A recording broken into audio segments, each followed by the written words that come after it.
Do you have a regulatory framework that would to suggest it would have prevented this, Jay? And while it does involve crypto, it certainly looks very similar to things that we've seen in the past, just with, just plug in different names, and it's the same kind of idea. Things are going great. When things are going great, looks like you can do no wrong. It's almost as if it's happening gradually until it all happens all at once, and it happened again.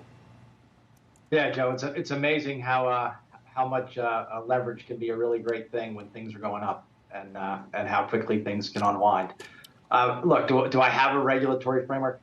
We have a very good regulatory framework for financial products in the United States. Age-old lessons we're learning again. Liquidity transformation. Taking money on short-term terms like a bank, lending it out on long-term. Liquidity transformation needs a great deal of regulation. You need capital. You need high-quality liquid assets. You need access to be able to borrow in the event of stress.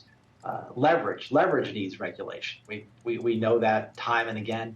And one of the things that we're seeing here that is, I think, going to be a focus, and I saw Chair Gensler mention this, which is rules around custody, asset segregation, and frankly, segregation of activities. All of those rules exist in our current financial system, and they're there for a reason. They're there for stability in times of stress. And what we're seeing is a time of stress, and none of those rules seem to have been in place in any kind of rigorous way.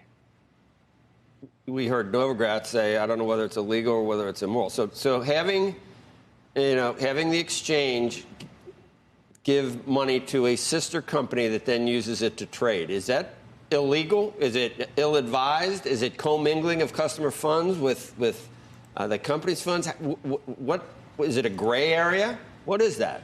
Look, in the United States, Joe, there's no gray area around these things, and that's fairly clear. One of the things about crypto and the development of crypto, and we spoke about in this program, is that it has developed internationally, 24/7, and retail.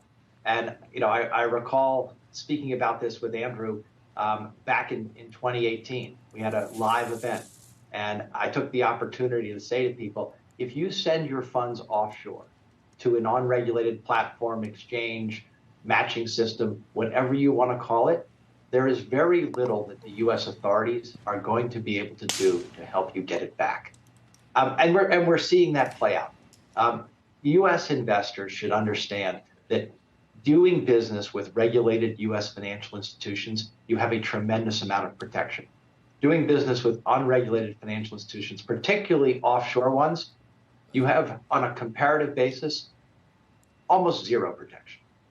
There may be zero protections in terms of trying to get people's money back, but the long arm of the law, I think, would reach down to the Bahamas in this case, wouldn't it? Well, look, Becky, that requires international cooperation. Sure. Does the long arm of the law reach people who engage in activities connected to the United States? Yes, it does. We have a broad jurisdictional concept around nexus with the United States and activities. The question is, what can you do about it? With individuals, it's different from entities, but what can you actually do to affect it? I can tell you that one of the more frustrating things that I had at the SEC was looking at the Allen Stanford victims. The Allen Stanford victims were mostly retail people. They got taken for a terrible ride. Their money, or what was left of it, was sort of spread around the world through Allen Stanford's network of fraud. It was so hard to get it back.